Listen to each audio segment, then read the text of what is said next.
Yes, welcome to Box Angeles. I'm Mike Boxelder, and this is my podcast. Thank you so much for listening. I really appreciate it. What I would also appreciate is if you go over to my YouTube channel and subscribe there. I'm trying to get 100,000 subscribers. I'm putting up full video episodes of every interview I'm doing up there. So go watch those videos, subscribe, go to boxangeles.com/YouTube. It would mean the world to me. Share with a friend, too. There's a lot of uncertainty in the business right now, so people can use this sort of insight from other people about the strikes and things like that. So please share with a friend as well. We've got a great episode this week. I spoke with Carl Tart, actor, writer, comedian. Carl wrote on shows like Kenan, Brooklyn Nine-Nine, MadTV. He's been an actor on shows like Grand Crew, Superstore, a ton of stuff. He also does a improv everywhere, UCB.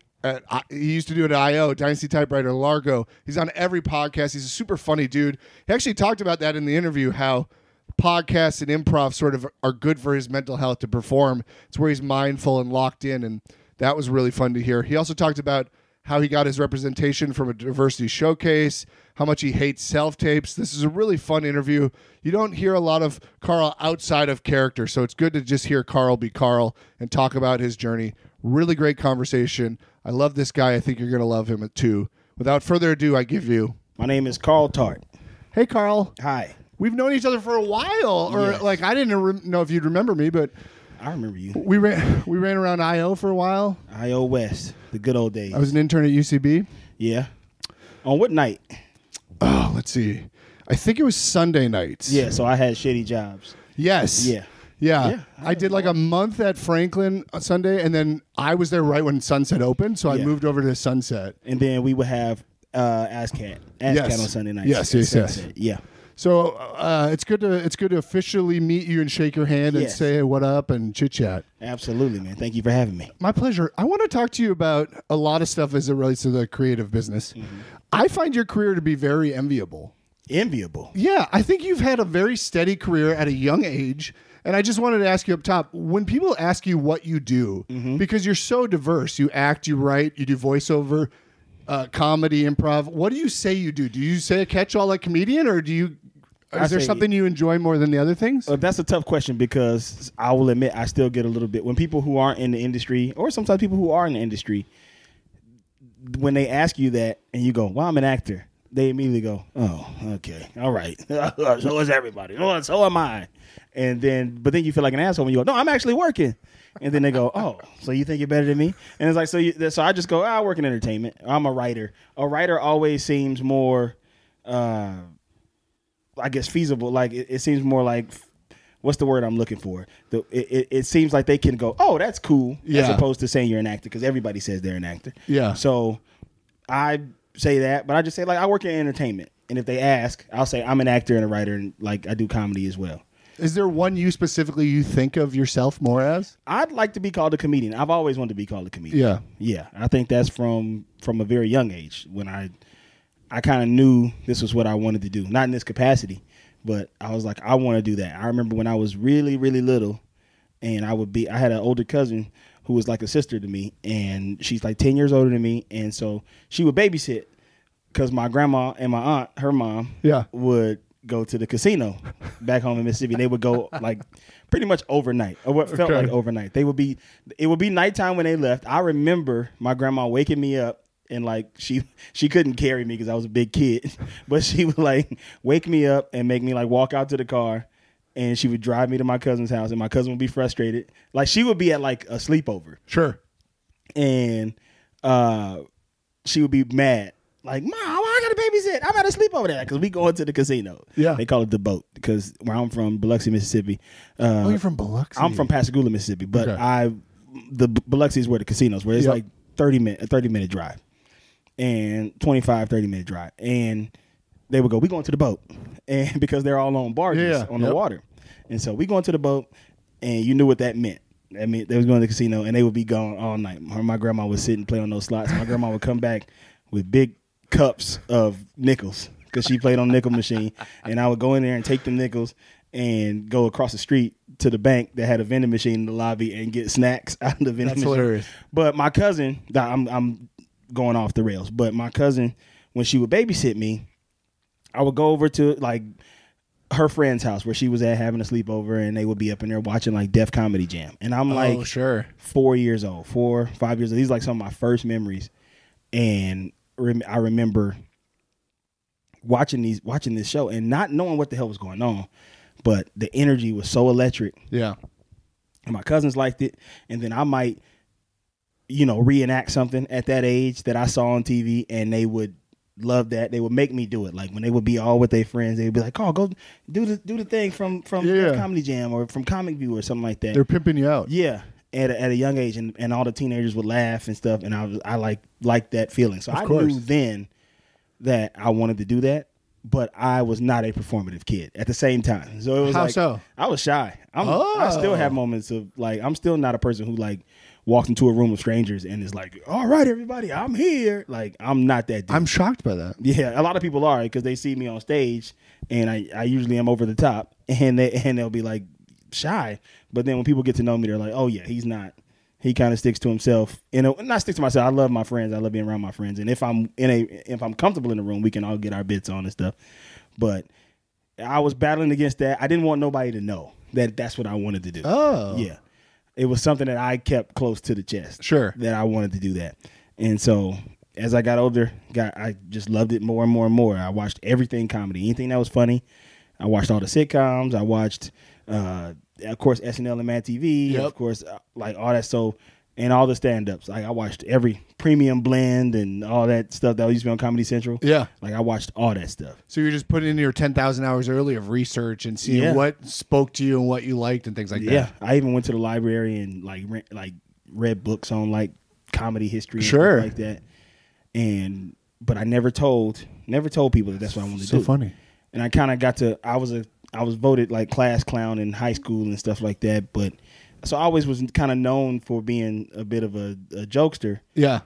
But I still, that gave me like a freedom to do it without saying this is what I want to pursue as a career. Got it. Because I was an athlete. Like I was like, that's what I want to be. I want to be in an NBA or NFL. Okay. Like that's what I wanted to do. Yeah. I didn't want to tell people I wanted to be a comedian, because I just felt like as soon as I said that I wanted to do that, they go, "You can't do that." Like, more so than being an athlete, though? It sounds crazy, right? Because I literally could not be a professional athlete. Right. Like, I just wasn't good enough. I didn't have the intangibles. But that seemed more plausible to me. Because that was what everybody was saying they wanted to do. Yeah. All my friends. We all hooped every day and wanted to be in the NBA. Right. So it was more feasible to say that that's what I wanted to do as a career path. But I think I knew that I was like, I'm going to try this at least one day, or I'll at least be able to be like the funniest guy on the basketball court. Yeah, that's very cool. Yeah. I saw a video recently about how like a lot of kids now don't know what they want to be when they grow up, and how it's like 5x what it was 20 years ago, and how that's like worrisome, because you can't put in, like, you got to do all that research, looking at comedy, watching it, seeing what tastes and what spoke to you. Yeah. And that's so valuable and such a help and such a leg up, especially in a career like this. I think. Yeah. I think these kids are, I mean, I sit and watch TikTok all day and I go, there's no way these kids know what they want to be when they grow up. Like, what can you possibly say you want to be when you sit here and watch people do nothing and become influencer famous? Like, I was on the Stairmaster at the gym today, and I was on TikTok. Nice flex. Yeah. I was using the Stairmaster. No big deal. You don't strike me as a Stairmaster guy. You strike me as a free weight guy. I am that too, but I got to warm it up. You always got to warm it up. But I'm on the Stairmaster, and I'm looking at TikTok, and this girl pops up that she makes $2 million a year because people just watch her sleep. Oh, that's a gift. I mean, come on, man. She must sleep really well. Yeah, no. And I'm like, what do you? And, she had a big ass. But I'm like, it doesn't. She's wearing pajamas. Like you just looking at her in her pajamas. I'm like, man, are people that, like, that's crazy. She makes $2 million. She made $2 million last year just turning on her Twitch as she's about to go to sleep. The worst part is it sort of desensitizes you to money, right? Like, people see that and think it's easy to make money, and it really everyone talks about millions of dollars, $1 million, like it's tangible or something we could ever process. Like when we're talking about I don't know who just signed a big contract. Somebody that just signed a $400 million contract. We talk about $400 million as if we can even think about that money. And it's so mainstream. It sort of desensitizes what we expect and our real world expectations, which isn't great. I was just talking to my cousin this morning about Nelly sold half his catalog. Yeah, I saw for that. $50 million. And I was like, I'm sitting here acting like I hope to make $50 million one day in my life, but also at the same time feels a little low. Yeah. Because the person who's buying that has billions. Yeah. But they could just be like, yeah, Nelly, here, take $50 million, and now I own all your shit. Yeah. Like, it's kind of scary. I'd at least be like, can I get 100? You taking half my catalog. So when you moved to LA, was that was in high school-ish? Nah, that was late elementary school. Okay, so it was happenstance that you didn't move here to perform. It My was mom happenstance. did. Oh. So, yeah, my mom is an actor. Oh, I didn't know So that. she moved. She went to college, and she had me pretty young. And she went to college and got her theater degree, and Oh, that's amazing. moved out here to kind of get into the grind like most of our friends are. And, Yeah.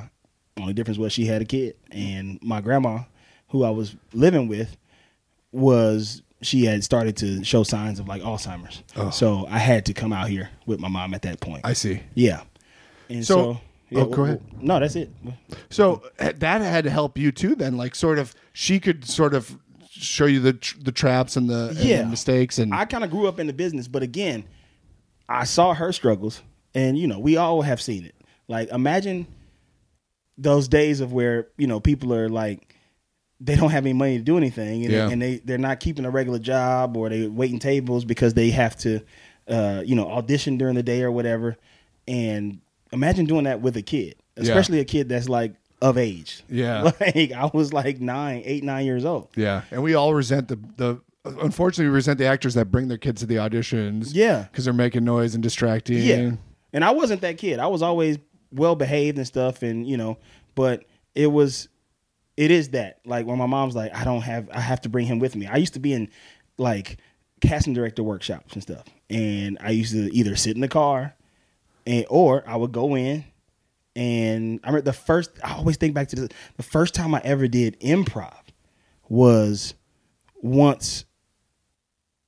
This is crazy. You just made me remember this. My mom was in a casting director workshop or a acting class or something, and they were like, do you want to do a scene? Like, does your son want to do a scene? Because I'm just kind of sitting in there. Yeah.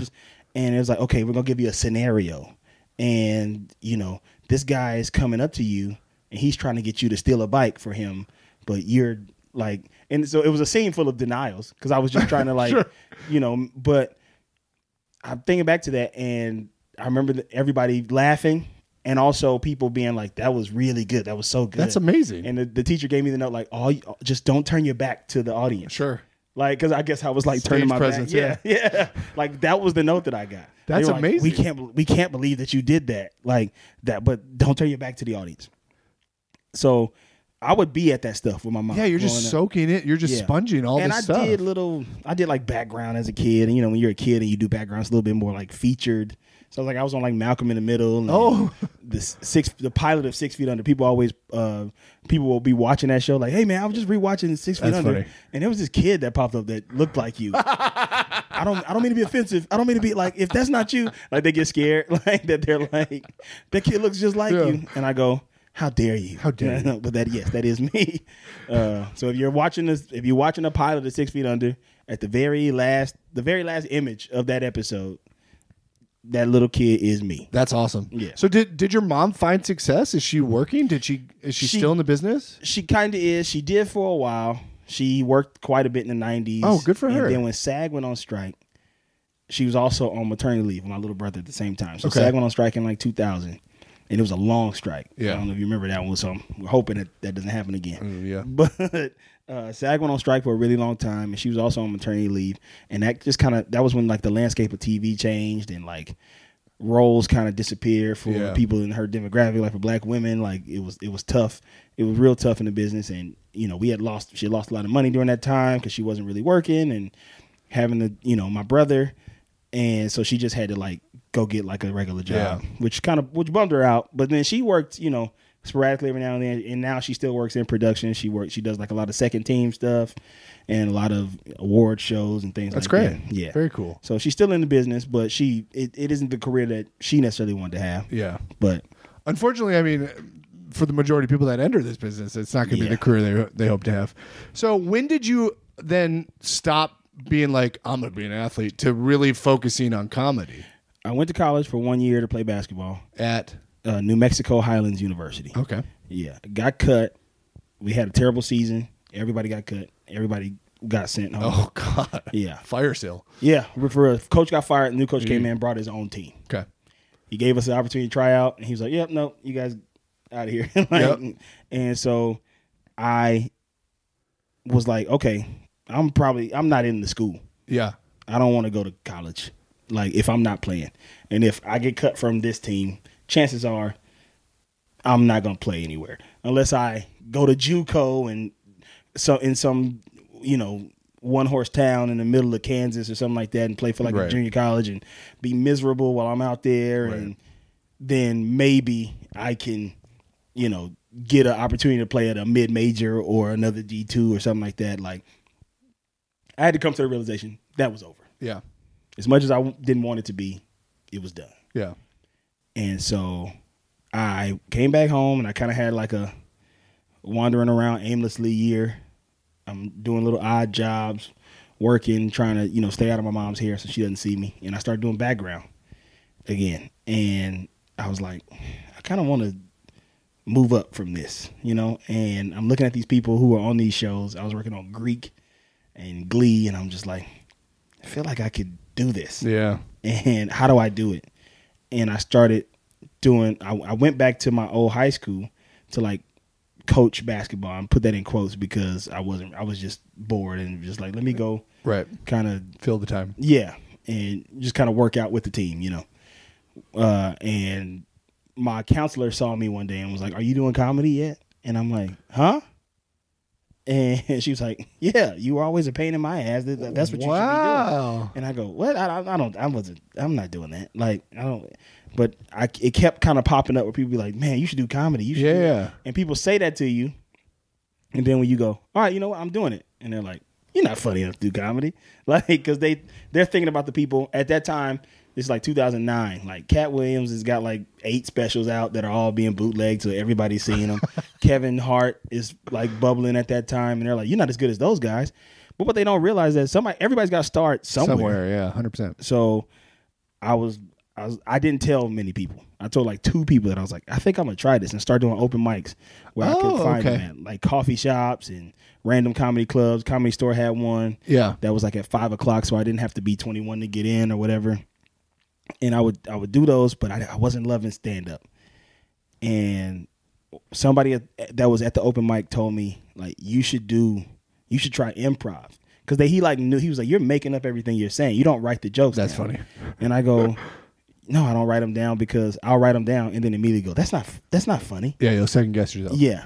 And so I started making them up, and then nobody gets laughs at open mics, but for a person like me who was like just starting, I was like, I'm not getting no laughs. I got to start figuring out a way to try to get laughs. And he saw it. He's like, "You should do improv." I was like, what is that? And he was like, like whose line is it anyway? And I was like, oh, I didn't put 2 and 2 together. Right. That was a thing. I didn't realize that doing just improv was a thing. Yeah. And I started doing research, and I started seeing like, I'm Googling like how everybody got on SNL. Like my favorite, how did Will Ferrell get here? How did this person get on MadTV? And I kept seeing this growling Second City. So I went to the Groundlings website, too expensive. And also I didn't really recognize any. I was like, black people don't do this. Because there was like the 2 names that I recognized from there. I mean, out of all the white people that I recognized just from the history of comedy, but the 2 black people that I recognized were Daniel Gaither and Phil Lamar. Okay. And there was another black name on there named Jordan Black. And what's insane is that I know all these people now. But at that time, I was like, oh, those 2 people were on MadTV. Right. And then I Googled the Jordan Black guy, and he had been a writer on SNL. And I was like, oh, shit, okay. But there were only 3. I went to the Second City website. As soon as it popped up, it was like a college brochure that was like Edgar Blackman was on stage at the time. Sam Richardson was on stage at the time. And then they had like a thing called Brown Co. that was like Christina Anthony and Chris Redd, I think, was around at that time, and like all these other people. And I was like, oh, snap. There you go. There it is. Like somebody that looks like me doing this. And so I went, and also Groundlings classes were like $200 more than Second City class at that time. So I was like, that's gonna be an easier sell to my mom because I need her to give me the money. And so I'm like, if I can get this class. And so I was about to turn 21. It was getting close to my birthday, and I was like, she was like, what do you want for your birthday? And I said, I want to take this improv class. And she was like, what? I've been trying to get you to do that. I was like, I don't need a lecture. Can you pay for it? That's what I want for my birthday. That's all I'm asking for. And that would be my Christmas gift too. Like both of it. Because my birthday is right by Christmas. And so she was like, all right, fine. That's what you want? Like, and we signed up. She gave me her credit card, and I called and signed up that day. That's amazing. And started the class that day. Wow. And because it was like the last day to sign. They were like, classes start on December 16th. And I called. It was December 16th. And I called, and I was like, it was like 11 o'clock in the morning. Classes at like 3 o'clock. And I was like, hey, is there room in that 3 o'clock class? And the person who answered the phone was like, yeah, you want to get in? And I was like, absolutely. That's very cool. And so I signed up that day, and that's when I started. And I went, and I was like, I fell in love with it. It was immediately the feeling that I got from basketball, but without all the toxicity of sports. Sure. Like nobody yelling at you, nobody demeaning you, nobody, right. And I fell in love with it. I immediately was like, this is what I want to do. That's so cool. I didn't realize you started at Second City. Yeah. That's very cool. Yeah, that's where I started. So then I assume it just snowballed there. You start doing IO, you start doing UCB and everything. When did you start acting or auditioning? When did you get your first representation, and how? I know now you're rep by UTA and Odenkirk, so you got really good reps now. Yeah. What was your first rep, and how did you come about that? Odenkirk was my first rep. Get out of town. Yeah, I was with them. I started with them, and that was 2 years in. I got put in the CBS Diversity showcase. Ah, that makes sense. Okay. And they kept talking about, you guys are all going to get repped. You all get managers. You all, like, if you have a good showcase, like, there's going to be people handing you cards after. They grabbed me a month before. Oh, wow. A month before the show. Because they had seen me do improv stuff. Yeah. This is back when they were coming to the improv show? Yeah. I got a shout out to Rachel Olsen. Okay. Who's really cool. And because she told my first manager, Brooke Popjoy, about me. Like, because we were doing shows at the complex, and she was like, you gotta check this guy out, he's good. And I was like, so she gets the credit for me meeting them. Rachel Olsen does, because we were doing shows on like Sunday nights. At do you remember Alex, that dude who was like, he was an Army vet and he used to run shows? No. He was a nice guy. I wonder how he's doing now. Hope he's okay. But every Sunday night at the complex, because like during that 2 years of me first starting, between like late 2009 and 2011, like I'm like doing every jam and indie show and everything I do. I'm just like fully immersing myself in the whole community, and started coming to IO and hanging out because they had, all the stages, and it was cool to hang out in the bar and everything like we were talking about. And I was doing these shows, and she told us, so like a month and a half before the showcase, I got a call, and Brooke was like, hey, do you want to do this thing? We have this thing called Young Storytellers. And Young Storytellers is like where you go to elementary schools and help the kids. They write stories, and you help them turn them into scripts. Oh, cool. And then you perform them. Like there's like, 10, 15 like professional actors that come and perform in front of the whole school, in front of the kids. So these kids get to put up their plays and stuff. And it was really dope. And she was like, by the way, do you have representation? Would you want to come in for a meeting? And I was like, oh yeah, I know I don't have representation. I would love to. And so I went in and met with them, and she was at Odenkirk. Yeah, she was at Odenkirk at the time, and Naomi wasn't really sold on me at the time. Oh, interesting. I had nothing. I was gonna say, you weren't auditioning or anything. Not at that Were you point. Writing anything? No. Yeah. Wow. No, just doing Second City stuff and doing the showcase. So almost completely a developmental sign. Yeah, I was only doing improv stuff. And I was making a name for myself in the improv community, but like that was it. That's all I had. And so they took me on as like a developmental client, and then they didn't really know. And then Naomi came and saw me at the showcase, and was like, okay, like I get it now. Yeah. And because I had a good showcase, and that's when I really started auditioning, hit the ground like running. Because after that showcase, there's all these casting directors in the audience, and they want to see you. So like for like 4 months after that, it was audition. I was auditioning like 3 times a week, which is like unheard of. Yeah, that's Like, great. I had to like stop doing my day job, like switch it to nighttime, which interfered with my improv schedule. So that was tough. But I had like switched the day job because I was like, I'm auditioning like all day. Yeah. Like, and I didn't have a car, and that was before Uber and stuff. So I either like had to pray that my mom didn't have anything to do that day, or I was on the bus, like going to Santa Monica, leaving Santa Monica, and coming to Hollywood and stuff like that. Getting them like, I was like being scared, like, hey, is there a way I could change the time, because I'm not gonna be able to do that. I got to be on the bus. I got like, you know, I had to call taxis sometimes, and I didn't have the money to do that. But that's really cool that I moved here in late 2012, and I feel like agents and managers had stopped seeing improv at that point, because it was sort of like in that swell of so much improv. Yeah. So it's super cool that she came and saw you, or was aware of you from the community, which is awesome. Yeah. And then the fact that they took a chance on you, I think is really, really cool. Yeah. Did you, when you did the diversity showcase, is that sort of when, because I know you have to write and perform your own stuff, right? A lot of it. So is that sort of when you started writing? There were writers there. Oh, they had their own set of writers. You were just in an actor group. And they were fighting to get sketches in every. It was like SNL basically, like where every day they write something new. They write 2 or 3 sketches every day. They get them submitted to be read in front of the group, and they would come to you like 10 minutes before. So they would, like, the person who was running would like, all right, so and so, your sketch is on deck. So you get pulled out of the room and you go rehearse it real quick, and they're like nervous and like, you got to nail this part. You got to get this part. You got to get that. So that like gave me like great cold reading skills, because you had to be on from like soon as you read the sketch, you had to be, okay, here's the joke. So that made me kind of develop. I heard somebody on a podcast one time or something, or I was listening to an interview, and somebody was like, I always nail my jokes. It might have been Will Ferrell or somebody. I can't remember who it was, but it was a person who I definitely looked up to comedically, and they were like, I always just make sure I nail the jokes in the script. Everything else will get said. Right. But make sure you nail your jokes. So I would look at those people's sketches, and every joke that I had in there, nail it. Yeah. And be off book with it, know how I'm gonna time it out, know how I'm gonna say it, and everything else, you know, I look down and read it. But we did so many sketches, so I wasn't really writing at the time, but I was writing at Second City, like, you know how they teach you how to do the re-improvisation, and I took sketch classes at Second City. Okay. Like, and so I took the late night writing class and stuff, but that wasn't how I got into it. Right.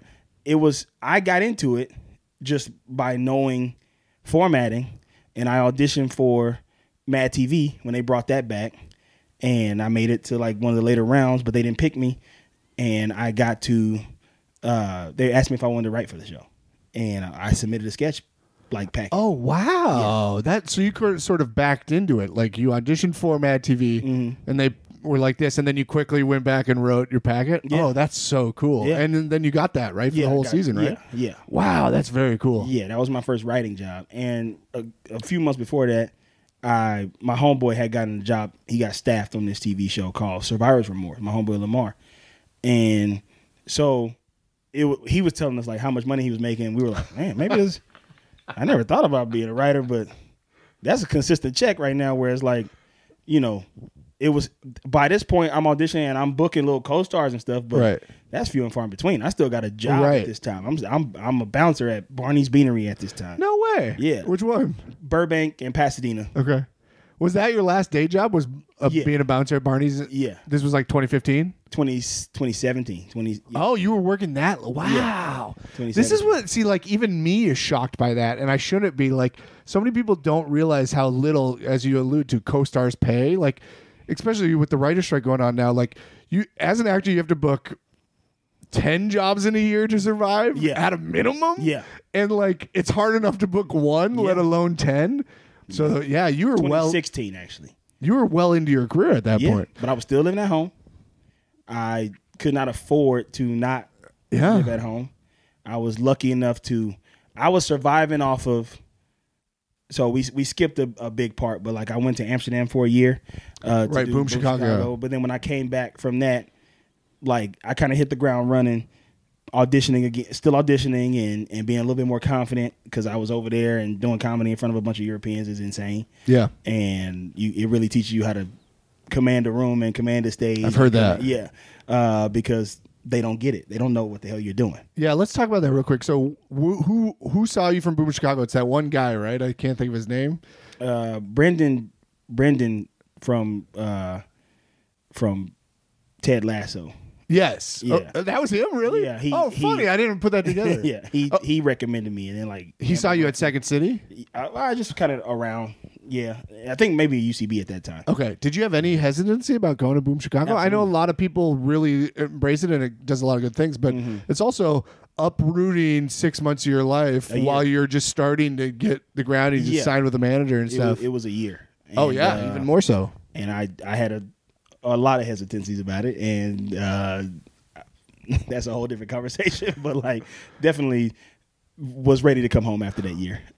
So did you enjoy it though? No, I didn't. Oh, tell me about that. No, tell me. Oh wait, now this is good stuff. Or don't if you don't want to feel comfortable talking about it. I just don't want to keep. I've talked about it a lot. Oh, okay. And I don't want to keep like rehashing. That's fair. So all I have to say is this. I personally, this is not have nothing to do with anybody else's experience over there. I personally did not have a great time. I was very homesick. I was very depressed.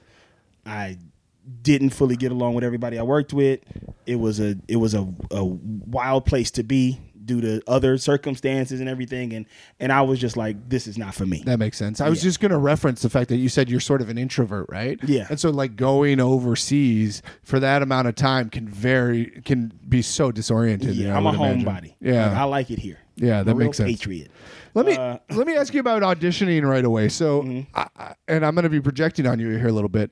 I find sometimes with auditioning, it's interesting for me in that I think we both are obviously comedy guys, but our body types, we're kind of menacing isn't the right word, but we're big in stature, right? Yeah.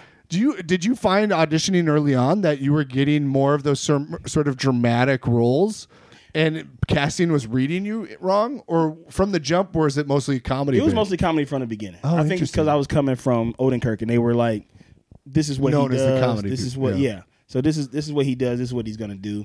I was getting those roles, and like, I wasn't getting any drama really, unless it was like, oh, play a bouncer here, or play a football player here, and stuff like that. Like it wasn't much of that at all. It was mostly comedy stuff, and I would see. The people who ended up booking them usually were smaller than me because there's not many people who is my size doing this, especially like my build. So like you get big like huge fat guys, but I'm not like a huge fat guy. I'm right in that sort of middle ground. But it's like that dude's large, and then you see him even when I would slate. Like sometimes they'd be like, "Oh, just slate. Hey, I'm Carl Tart. I'm 6'2" and I'm based in Los Angeles." They go, big guy. Like, and of course I'm like way bigger now. So luckily I'm in a place where I've already established myself on television. Yeah. But at that time where I was still trying to get in there, luckily there was always a cop role available. I know, that's what I was going to say. Yeah. You get a lot of cops. Yeah, I got a lot of cops back in the day. I was on a lot of cop shows. Lethal Weapon, what was the Rush Hour or whatever, like always getting to come in and play a cop. Yeah, it's funny because like I did an acting class or an audition specific class in, I don't know, March. And the teacher did not know me at all. And we started with drama. And the first class, she was like, "Mike, you're very big and intimidating. So you got to back it." And I think she was like, thought that's who I was the entire class. And I was like trying to be like, "No, I'm just a teddy bear who wants to make you laugh." Exactly. But like her first impression was so specific of me because I was big and intimidating and doing a dramatic role where I was raising my voice, and I was trying to shed that the entire class, and I felt like you could probably relate to that. Absolutely, but 100%, 100% relate to that. And just people would say that you're intimidating, like especially like us, bald with beards, like people top heavy bald with beards. Yeah, people would say like, "Man, hey man, calm down." Like that's why I know that it's a different thing, but when girls are like, "We're told to smile," and I go, I get told to smile a lot too. like people would just randomly, like I'll be walking down the street minding my own business, and people like, "Damn, big dog, who you mad at?" And I go, I'm not mad at nobody, man.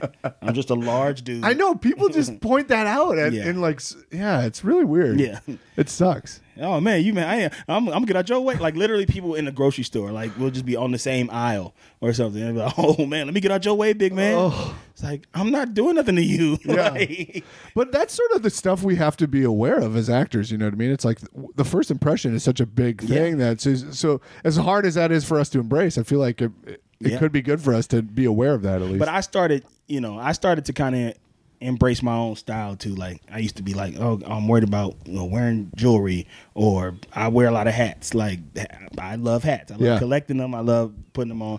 Like at first it was like an insecurity about my hair loss, but like now I just like, no, I think I look cool in them, and like I like so. But people kind of I was like, nah, this is me. Like this is who I am. I'm not the guy that you may be perceiving. You should check your own shit before you. So.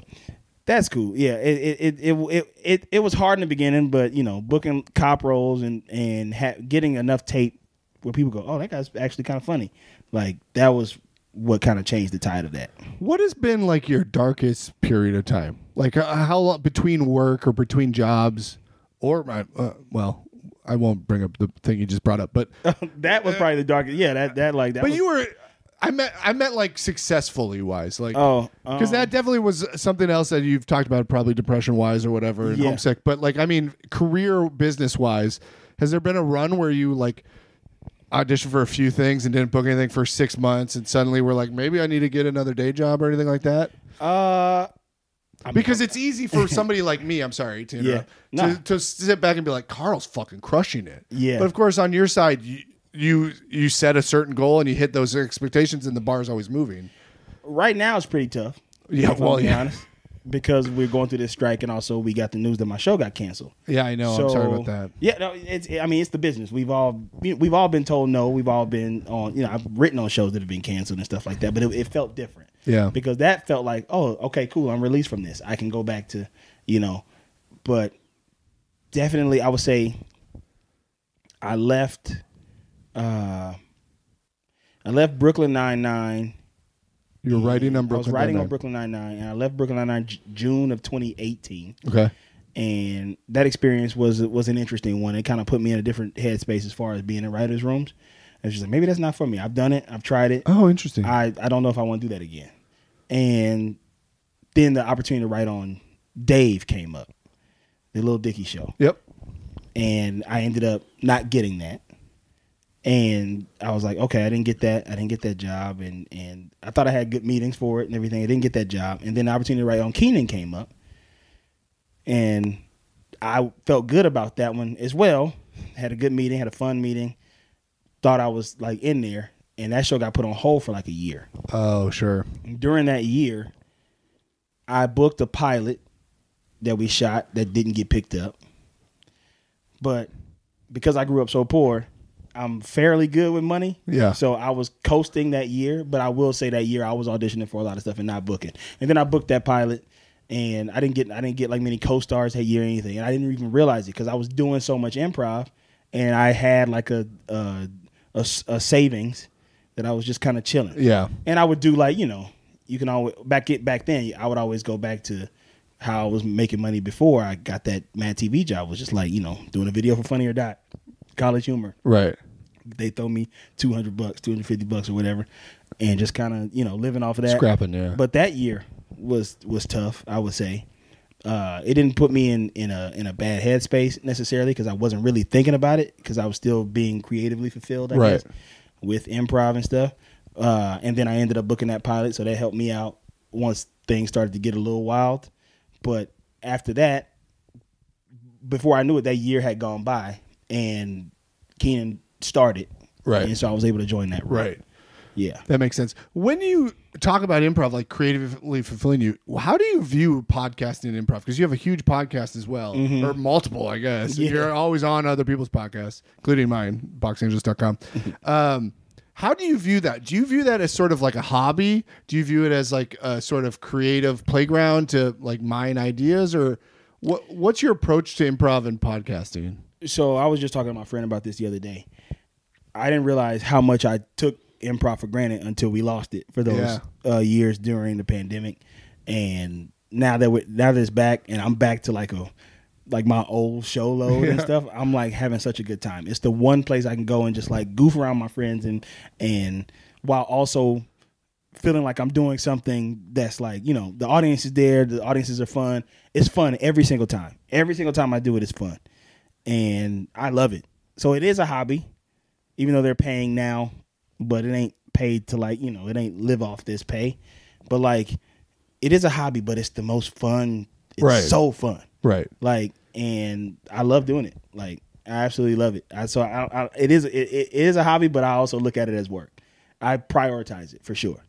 Like if I got an improv show, like, you know, trying to date and stuff, and they're like, well, what are you doing this night? What are you doing this? I got shows every night.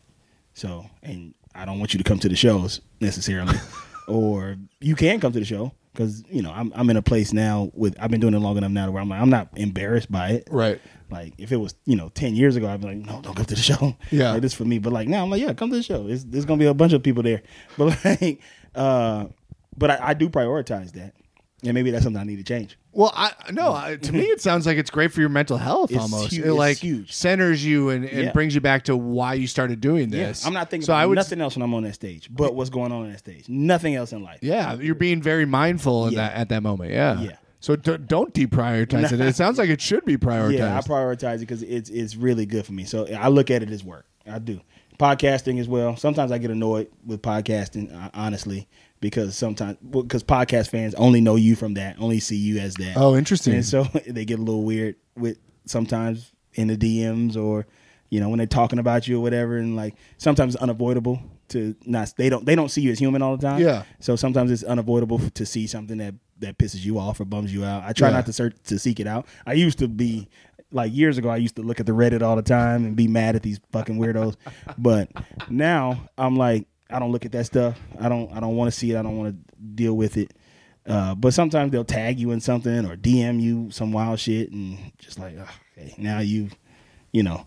But I like doing the live shows a lot more because people can actually see your humanity. Right. On podcasts, people just hear you, and whether they love you or they hate you, they just think of you as a voice. Right.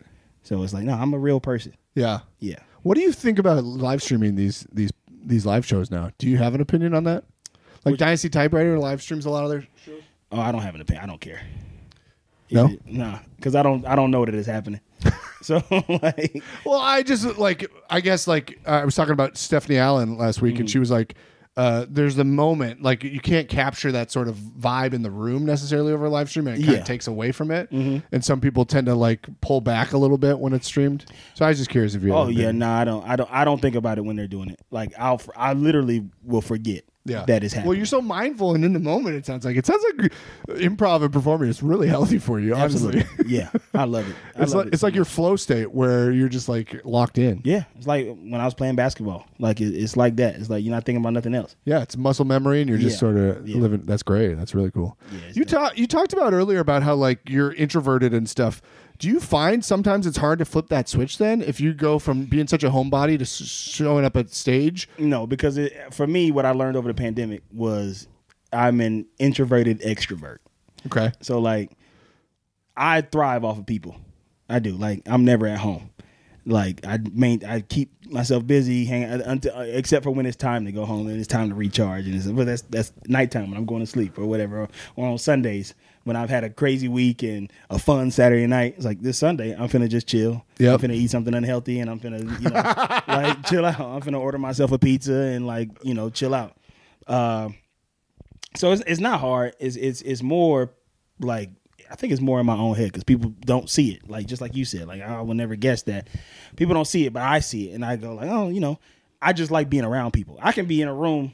If you threw a party in here, I could be chilling back here watching TV, but I'm not going to go home and do that. Right. Because I'd be bored. Right. I'm just hearing the people's voices. You know what I'm saying? And then, go out and talk to a couple people and then go back and be like, oh, shit, Mike, you got PS5? Like, let's put it on. You know what I'm saying? Yeah.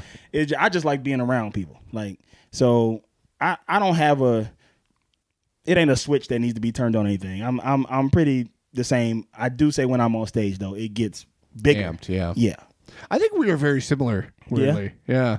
Like everything you're saying relates to me. I'm an extrovert. I get energy from people, but I do like to go home and eat some bad food and just have my me time. Yeah. So I'm curious does this ever happen to you where people, like if you are sort of maybe not down, but you're just sort of quiet in a moment, do people ask you, what's wrong, Carl?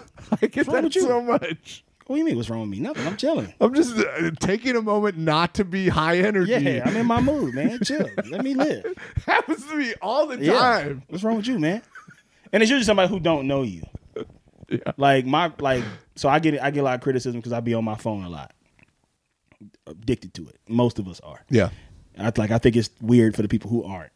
Like that one friend that you have that you'll text and they won't text back for 3 days. And it's like, man, what were you doing? Yeah, like, you definitely saw this. Yeah, 100%. Exactly. But like, and we all miss text every now and then. But like, the people who are like, oh, there's people who are bad on their phones and people who are good on their phones. Yeah, I'm definitely good on my phone to a bad like degree. Yeah. I'm the person who will be at a dinner table and be on TikTok and not even realize I'm doing it. Yeah. I want to see your screen time numbers. You must be putting up NBA level numbers on the screen time. I'm in the Hall of Fame on the screen time. I'm in the Hall of Fame. I'm addicted to the screen. I will fully admit that. I'm not even. I used to be mad when people would say that, because people would say that now, like even when you're being present and you go, let me just check something real quick. Yeah. Wow, you really are addicted to your phone. Like, shut up, man. Get out of my business. I pay this bill. Yeah. But like, I need my dopamine. Everyone needs their dopamine. Yeah.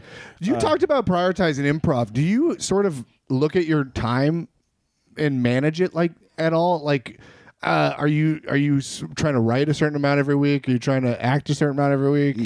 No? Nah. I just kind of go day by day. Yeah. I need to, like, I'm about to go out of town for a long time starting this weekend, and I'm going to take my computer with me, and I'm trying, I told myself that I was going to knock out a sample while I'm gone because I'll have downtime. Like, I'm going to be in D.C. in a couple weeks, and I'm going to be there for the whole week doing shows, so I'll have, like, all day and stuff to, like, chill in the hotel room and knock out. I said I'm going to knock out another sample just for when the strike is over. Yeah. I can maybe get in a writer's room if I need to or something like that. But I don't prioritize the way I should. I don't write shit down. I get in trouble for that all the time. It's not a bad thing. I literally was talking to my therapist earlier today about this. Like I said, I've been asking everybody on the podcast this because I think like I thrive when there's nothing on my calendar or to-do list. Yeah. So I like to get it done so then I can just have a choose your own adventure in front of me. Yeah. Do you choose your own adventure though? Like, because like when there's nothing on my calendar, I ain't doing nothing. Like I get my work done. I am people look at me and they go, man, you work so hard. Yeah. You're always doing shows. You're always doing these podcasts. You get your writing assignments done. You do this. You having this meeting. You take that. You go to the gym every day. You do this thing. Like, what do you do in your off time?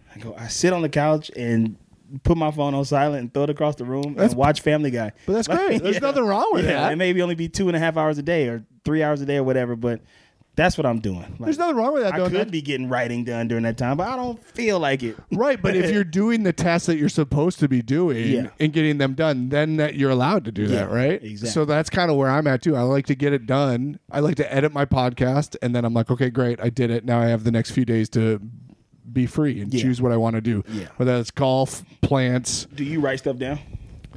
As far as, do you keep a planner? Yeah, I'm pretty good. I calendar and notes. Yeah, I don't do it. It's all off the top of the dome. Do you keep notes on like acting and writing and like? I have a spreadsheet of every audition I've ever done. No, hell no. I don't like journaling.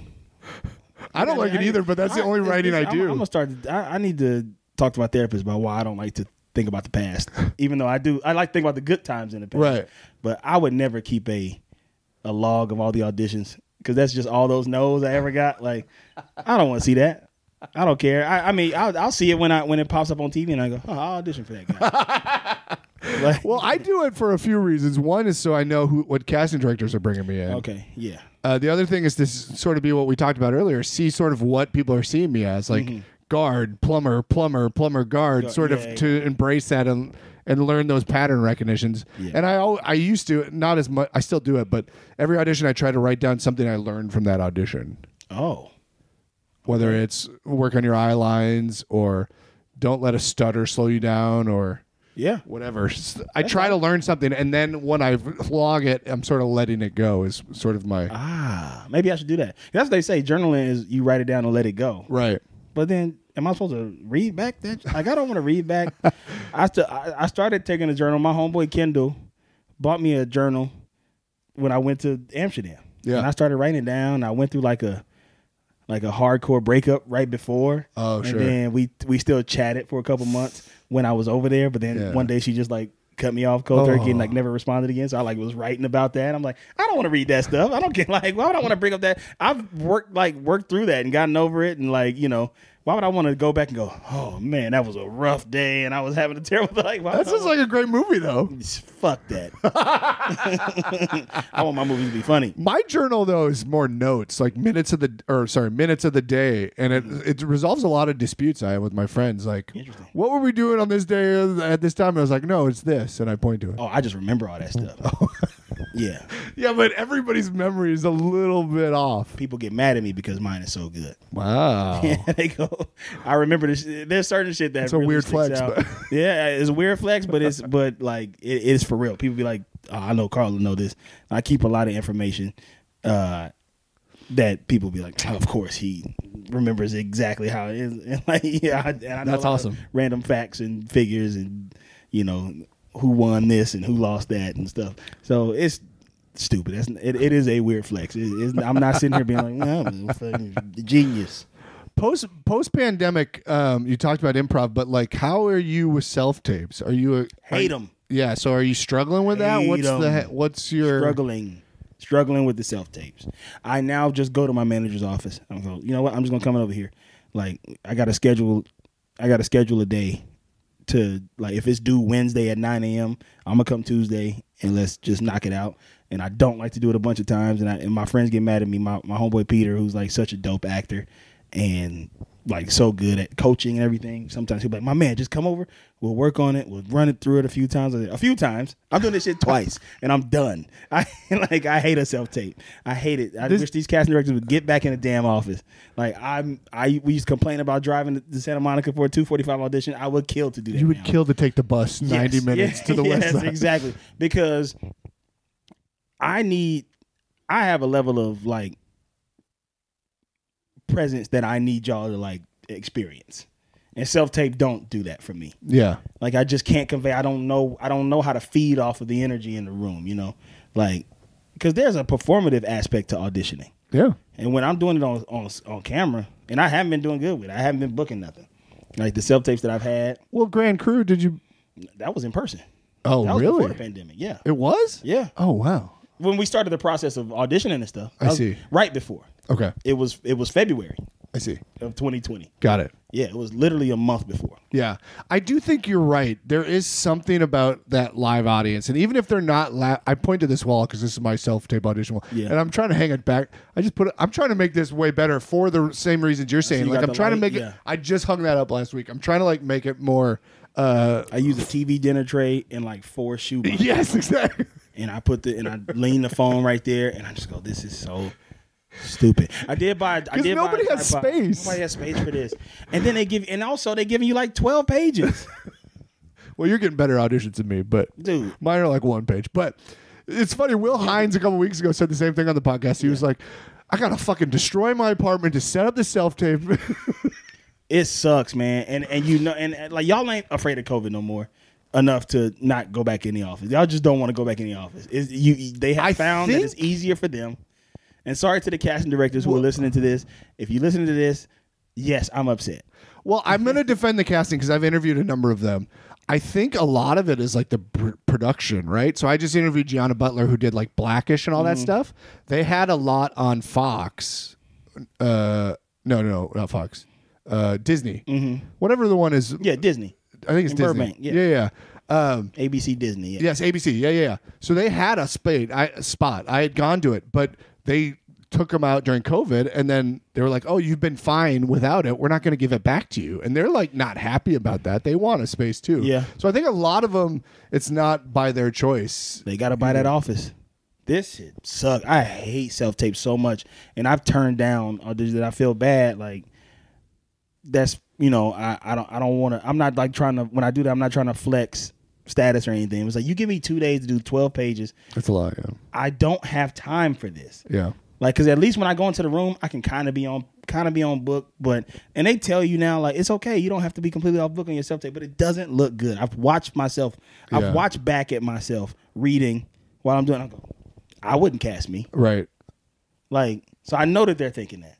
Because I'm looking at myself and I'm not giving, and so I like will then like do it again and go, all right, let me just do it again. Let me just try my best. And then, you know, we found the teleprompter app, which is great. Then you get a call back and you're like, I actually don't. Yeah. you don't like teleprompter? Well, I don't like not being off book. To your point, like I always, they want you to hold the sides. I know because they want to be comfortable that you're not going to forget it. But I find like even in commercial auditions, when I have a board, I'm immediately It's like hard to it's not a look at crutch. that board is, and the crutch like fucks me up out of my. I'd rather improv and hit the beats exactly than commercial auditions. Look at stuff. Commercial auditions are funny like that because you be like, wait, what? Because the way they give the explanation. Also, to the dudes who give the explanations, I know most of y'all. Some of you in improv. Oh yeah, like when you give the explanation, and they're usually cooler with me, but I be feeling bad for like some of the other people because they're like they be like. There's one guy who it was that office that used to be at like on Ventura in that little strip mall, yes. like Zydeco Productions or whatever it was called. That guy would just be like, okay. Because he's tired that he's had to explain it a bunch of times. It's like, man, I'm sorry. That's the job. Yeah. All right, you're going to come in, do this. Got it. All right, state your name. I just said. It's like, man, I didn't hear you. Like, and I didn't want to ask you. It feels like you're like talking to like, you remember you played sports, right? Oh, yeah. When your coach explains something real quick. And expects you to get it. I don't want to be the person that doesn't know this. Right. So let me try to find my way through it. And then now coach is like, everybody on the sideline. If y'all not going to pay attention, we're going to run. And it's like, God damn it. Like, you didn't give a good enough explanation. So it's like, that's what it feels like sometimes in commercial auditions. I mean, I've walked into commercial auditions and not done bad, but like felt like I pissed the guy off so much that like, like I was like, oh, this dude's pissed at me. He is upset. Yeah. Thanks, Carl. But like, you damn. would rather have that than do a self-tape that you're disappointed in. Well, I never felt that way in theatrical auditions. Oh, I see. Never felt that way. Even when I messed up. I know when I messed up in theatrical auditions. I know when I can't. Like, there have been times where I'm like, I worked on this, I'm off book, and there's one line that just keeps tripping me up. And I go, I'm sorry, can I take that back? Do it. I'm sorry. I don't know what's going on. Let me just get through it. And they go, it's okay. Take your time. You can read it. They're much more sweet. Yeah, it's like now I'm like, fuck, like it's over, guys. Did you book many commercials? Never. Really? Yeah, I've never. You seem like a perfect commercial actor to me. I've never booked a commercial. I've never been more aware of the way I look than with commercials because it feels like, oh, you guys don't want me to sell anything for you. I'm too big. I'm bald. I'm like, I am willing to shave. I always say that. I have never booked commercials. Never won. I got close this year because I had a friend who's a commercial agent. I have a friend who's a commercial agent who like she doesn't rep me, but she was like, I think you'd be great for this. Yeah. And I made it. It came down to like me and one other guy, and he booked it. And he's much smaller than me. Yeah. And he went in, like, he walked in. I had him, like, I had to, like, go, like, get my commercial fit, which was just, like, because I don't do commercial auditions. So it was just, like, a pair of jeans and, like, a Canadian tuxedo, like a denim shirt with a pair of jeans and, like, some Chucks. And I'm going in hatless, which, I don't. And I just am. Then sometimes you see that picture that they take of you, and it's like, I wouldn't book that guy. I look fucking terrible in that picture. Like, tell me I look bad. Like, but he walked in, and he's a buddy of mine. Shout out to Sean Brown, the Corona premiere commercial. And it was me and him, and he walked in with like this crazy suit on, like this like red and black suit, and he was had his hair cut perfectly. And he's a smaller guy than I am, in really great shape and stuff. And I was just like, yeah, that's who you want selling your light calorie beer. You don't want the big ass dude who's like, I don't drink this bullshit. I drink heavy beers. But like, but I did good in the audition, but I was just like, man, I hate commercial auditions. They never at least in TV, I have carved out a space. What we were talking about earlier, I guess this is the more concise answer. I've been lucky enough to carve out a space where my size, I get booked in spite of what I look like. Right. Physically. They just go, oh, he's just good at what he does. Yeah. Commercials, look still matter so much because you're selling a product. Yeah. I hope to get a spokesperson deal one day where I can kind of be myself, like how like Pete Davidson is doing Taco Bell and all this shit now. I'd love to do that. But as far as just like cold turkey booking commercials or like cold whatever, like just booking a commercial, I've never. Do you audition regularly for commercials? No, I stopped. Oh, you asked him to stop submitting you? I was like, I don't want to do it anymore. Really? Just because it was just so painful for you? Yeah. It was like, it was just like, I never booked. Get on a veil. And then, even worse is when you go in for a commercial audition and they say, oh, and you can be liberal with the lines and feel free to improvise and stuff. And you improvise, and then you see the commercial on TV, and the guy that's doing it is doing your lines. Yeah. It's like, I improvised that. Yeah. I said that. And nobody else could have said that. He wasn't in the room with me. Yeah. They told him to say that. They put that on that board that you don't like looking at. Like, so... I'm Carl Tart, and I love light beer. Yeah, What's up? He ain't Carl Tart. Man, that ain't me. So yeah, it just got to a point where I was just like, this is a waste of my time. Yeah, it wasn't like so painful that I was like going into a depressive state about it. It just felt like such a huge waste of my time when I was not booking, and so I would only go in when they would go, you've been requested by the director. Yeah, somebody saw you, and then it'll be a director that like maybe saw me on an improv show or something like that. Do you know who Dan Gill is? Dan Gill. He's a tall white dude, and he is in every commercial. And I had him on the podcast a long time ago, and he got brought in for a commercial that was a Dan Gill type. Yeah, and he didn't book it. Yeah, Echo used to have an Echo all the time. Echo Kellum, I would go in for auditions, and it would be like Echo Kellum type. That's Remember hilarious. That year where Echo booked like 1,000 commercials right before he got Ben and Kate, before he blew? Lamorne too. Lamorne, Echo, like my generation, people that we had to like match up to was Echo, Lamorne Morris, and Damon Wayans Jr. Sure. That was what all the auditions said. We want that type. Yeah. So hopefully that's my name in the breakdowns now. Soon, yeah. Absolutely. So at its peak, how many, like, obviously now you're not auditioning a lot because of the strikes and everything, but like what was like a good audition number for you in a week or a month? At its peak, I mean, I was like, after I did the showcase, like that three times a week. That was the peak. Yeah, yeah. That's the most I've ever, What's like an average month for you? Because I always wonder, like, how often people are actually going out. Before I got Grand Crew, it was once or twice a week. Okay, that's great. Yeah, when the season's real, because now the TV landscape is different. So back in the day, like during pilot season, like, you audition for all those pilots and hopefully you get callbacks and producer sessions and stuff like that. But I would say before I got Grand Crew, when I was still like, when I first became like a guy that they could rely on, but still hadn't booked anything yet, I was auditioning 1 to 2 times a week. That's fantastic. Yeah. That's really great. I'm at the point now where I'm getting like 1 a month and I'm jazzed. I'm so hyped that I'm getting 1 a month. At this currently right now, that's the norm, and right now there's none. But I would say before, when I wasn't writing and I was just auditioning, yeah, it was once or twice a week, or maybe like I would have 2 one week and then none the next week, and then 1 that next week, and then none for 2 weeks, and then 2 the week after that. So it was. But yeah, I was in a decent place.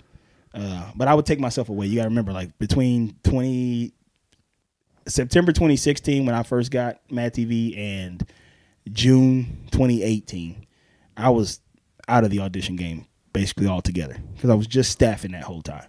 I was just going to ask that before you even said that. So when you're a staff writer, you're not allowed to audition, or you're not supposed to? You're not allowed to. Okay. You're under contract. So the interesting. Boss is like, no, you're not an actor right now. You're a writer right now. Yeah. Sometimes you get a nice person that's like, yeah, if you got an audition, let me know. Because sometimes the showrunner will say like, oh, I hired a room full of people who I know are also actors. Yeah. So I know that these are going to come up. But yeah, you don't audition. And my reps would still send me auditions. And I go, hey, I don't want to ask my boss to let me out because I saw him eat somebody, like a person who was way higher status in the room than me, who also had more acting credits than me, was like, hey man, I got offered a part on this show. Can I go film it for 2 days next week? And the boss was like, let me think about it. And then like came back and like had a talk with him of like, all right, it's cool this one time, but let's not make it a habit. Wow. So they're strong. They're serious about that. Because especially for that person, he was a co-EP in the room. So the showrunner's logic was like, I need you in here. Because you're like one of my right-hand guys. Because the co-EPs in the room are the people who really are doing the most heavy lifting when it comes to writing the scripts. And so, I couldn't understand why he was so upset about. It's just 2 days. Yeah, it's like a Thursday and Friday, and one of those days may be a half day, so I can come in after. Could be sick for 2 days too. Yeah, exactly. You wouldn't even know. And now, being sick is a real excuse, but before that, it wasn't. Yeah. Now, if you're sick, everybody's like, stay home. Yeah, you're in the WGA, right? Yeah. What are how's the strike going for you? I mean, poorly. Yeah. It sucks. I wish it wasn't happening. Yeah, and now you're gonna get double duty strike. It seems like. Hopefully not. Oh. I mean, I don't know, man. I think the actors striking will cause them to speed up a little bit, maybe. Hopefully. Yeah, hopefully. But if it doesn't, because it doesn't seem like they're budging right now for WGA. They're like, we don't give a shit about y'all. Oh, that's so crazy. Yeah, so the top guys are not giving a dog shit about the writers. Okay, I just realized we're at an hour, and I'm trying to keep this new version of this podcast to an hour. But the last question I've been asking, and you kind of touched on this earlier, but I'm curious if you have a different answer. Has anyone taken a chance on you that you really remember and appreciate? Oh, there's been a lot. I would say Brooke at Odenkirk. Right, that was the one that came up earlier. Because I would say the CBS Diversity Showcase. Oh, sure. I was one of the later people that came in the audition. Even though that was supposed to be what breaks people, they were still picking people who had more credits and I was a young person in there. I hadn't like made a real big stamp in the improv community yet. There were a couple people there who vouched for me and who was like, no, that guy's really funny. I did a good audition. They were like, yeah, we'll bring you in. But they let me know for sure. They were just like, you were one of the late additions. So yeah, like we'll see how you do in this. Do you remember their names? Fern Orenstein. Okay. And Rick Nahara. Do you still keep in touch with them? No. They were like, they got in trouble with the showcase because it was pretty problematic. Oh shit. Yeah, that showcase was wild. But she was a casting person, like an old school casting person. She was real big on type. I see. Everything was type. And so she was just like, I guess he's in the first day, everybody got up and kind of did like a little version of what their audition was, and the character that they auditioned with and stuff like that. And I got up and I did my stuff, and she kind of went around the room and was like, this guy's kind of just like, he's kind of like your everyman. I don't know what he brings like this. Like, I don't know what he does. Like, he doesn't have like because there was another black dude in the show and he was British. And I'm like, this is your upstanding black, yeah. But with me, she was like, I guess, if you guys have side characters like a plumber or this or that. And then I started killing it. And because I just had the timing. I knew how to time out jokes. Right. I knew how to make sure I said them the way people would laugh at them. And that's when it changed for me. And they were like, oh, wait, he's actually really funny. I was like, yeah, I transcend type. Yeah, hell yeah. Like what I look like is not indicative of what I bring to the show. And that's why I ended up having a pretty good showcase. That's amazing. Especially you were doing it with those side characters? Yeah. That's great. Like it started with that, and then people started writing me as the main character of the sketch, just because they knew. And what it was, there was a moment in the show where, in the process of making the show, because it culminates in a sketch show. Right. And there was a process where everybody's putting up sketches, and I became like the go-to guy, because they were like, I just need this sketch. Oh, hell yeah. They would come to me and go, hey, man, I just need you to kill this, and you might end up getting replaced in it, but I need this sketch to get in the show. So I know you're gonna. That's awesome. Kill it, and I'm going. Yeah, that's cool. I'll be the Swiss Army knife. That's very. I'll be the positionless player on the court. Like, I'm gonna shoot. If you need me to shoot this game, I'm gonna shoot. If you need me to defend this game, I'm gonna defend. Rebound, like whatever it is. I'm gonna be the positionless Swiss Army knife guy for this show, because she said that I didn't have a type, and you're right. I don't have a type. So you want to say every man as an insult? I'm gonna make every man a compliment. Yeah. And, they relied on me. Some people weren't good co-readers. Some people only did the thing that they did. And they're very talented people in this show, but some people couldn't do this. Some people couldn't do that. I could do it all. You need me to be a straight guy in this sketch? I'm the voice of reason. You need me to be the wild and goofy character? I'm the wild and goofy character. Whatever you need, I'm gonna do. And people started using me so much that I had, like, when they went down the list of, like, because they would do like this, like, it would be like a big production when they would go, this sketch is in the show. Like, this one's good. Yeah. Sometimes they go, put that in the pile of, like, we'll redo it. That's a rewrite. This one's a rewrite. This one's a rewrite. This one's a rewrite. This sketch, in the show. I was in most of those. That's awesome. And they were like, we got to cut him out of some of these sketches. And at first, I mean, I'm young. I'm like 23. I'm like, what you mean cut me out? Like, what are you talking about? and they were like, no, because they're going to get tired of you. The audience will get tired of seeing you. And I go, damn, that's a thing where they have fatigue. Yeah. Like, they're going to get Carl fatigue.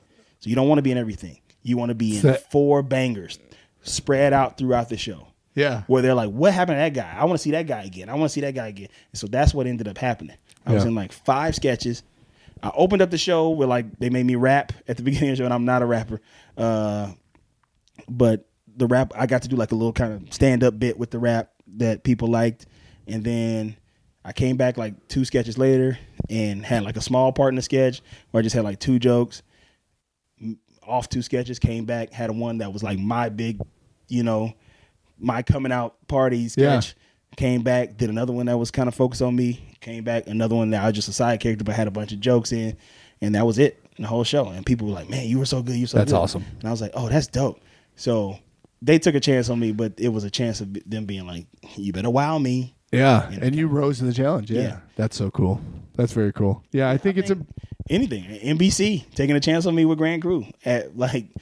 Giving me the opportunity to like be a series regular, a lead in a show, and I hadn't had that yet, and that kind of gave me the stamp of approval. And now, I mean, it sucks that it ended during a strike because I'm not able to ride that momentum currently. Yeah, but that's why I'm doing so many live shows. Right, and people are coming out to see live shows, especially during the strike. Yeah, so hopefully, I stay in people's minds. Yeah, I like that question because I like to know that people are looking out for people and giving people opportunities. You know what I mean? Yeah, and it's also, I mean, I'd say Phil Augusta Jackson too, even though I don't want people to think that I didn't earn the job, but I'm sure he probably told NBC like he's the guy that I want. Feels great. But NBC was like, well, he still got to audition. I auditioned for the show 4 times. People think because sometimes people like minimize your accomplishments. I know. Like, oh well, Phil, your best friend wrote the show, so of course you're going to get it. No, it's not true. Definitely not. No. Producers like to see everything. Yeah, it's so annoying. There was 2 other guys. The 2 guys that I tested with were 2 guys who I've been watching on television. Oh, wow. For years. Yeah. A dude who books a ton. Yeah. I walked in and saw him and immediately was like, nope. Because he's got the credits. NBC could easily say, yeah, we like Carl. He was cool, but this guy's got the experience. He knows what he's doing. They always talk about experience. Yeah. This shit is so much like sports where it's like, well, we're gonna bring this vet in and like, so. I mean, that's what's tough about this industry, right? It's like you can't get a series regular because you haven't had a series regular. You can't get a co-star because you haven't had a it's such a catch-22. Had a SAG exactly. Job. It's so infuriating. It's like there's gates that are kept but not, and so when people take a chance on you, that's awesome. Yeah. All right, Carl. It's been a pleasure. Thanks, man. You got a tail slate now at the end here. Tail slate. All right. Carl Tart, 6'2.5", based out of Los Angeles. 2.5. Oh yeah, come on, man. Give me my half. Give me my half. MTV and the Channel E. A thing for celebrity. But I'm on the Stairmaster.